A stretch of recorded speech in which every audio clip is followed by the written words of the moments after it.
Bonjour, Adrien Copier, étudiant en 5e année en l'EBS, comme mes deux autres camarades qui sont passés avant. En International Track, c'est-à-dire que je suis tous mes cours en anglais. Je m'appelle Talita, je suis en 5e année en affaires internationales également. Aujourd'hui, vous vous dédiez à une activité en particulier, donc plus les achats ou vraiment de la supply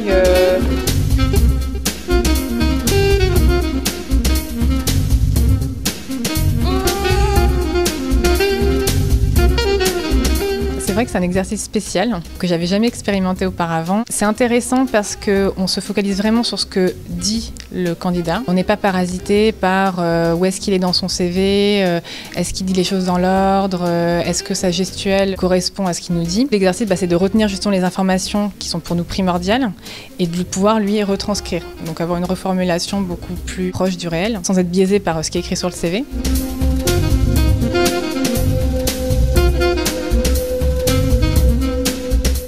Un très gros inconvénient, parce que ne connaissant pas ce type de mode de recrutement, c'est-à-dire un peu à l'aveugle, je ne savais pas vraiment ce que le recruteur voulait savoir. Donc je suis restée un peu dans les grandes lignes, là où mes camarades ont pu plus affiner et s'adapter. Moi personnellement je suis passée 2e, donc c'est intéressant, c'est qu'on entend de la première personne un petit peu les attentes du recruteur, donc ce qu'il pose comme question, ce que la personne en premier elle va dire, donc pour nous ça nous permet un petit peu d'adapter, mais bon on a quand même une petite pression. Quand on passe en premier, c'est-à-dire qu'on fait un peu le premier jet, on dit tout. Quand on passe au milieu, on essaie de s'adapter. Quand on passe en dernier, on a le plus de choix d'adaptation, on a le plus le marge de manœuvre. J'aurais plus axé sur mes expériences passées, vraiment plus les développer, parce que je m'attendais à ce qu'on crée un dialogue avec le recruteur sur mes expériences.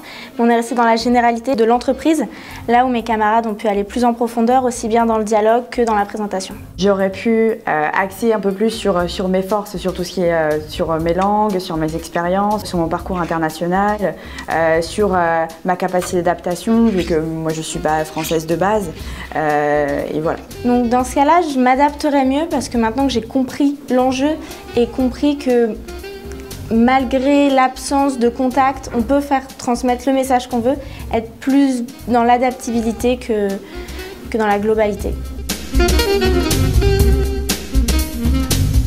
Ça met bien en concurrence les candidats, mais c'est vraiment un jeu vraiment tactique.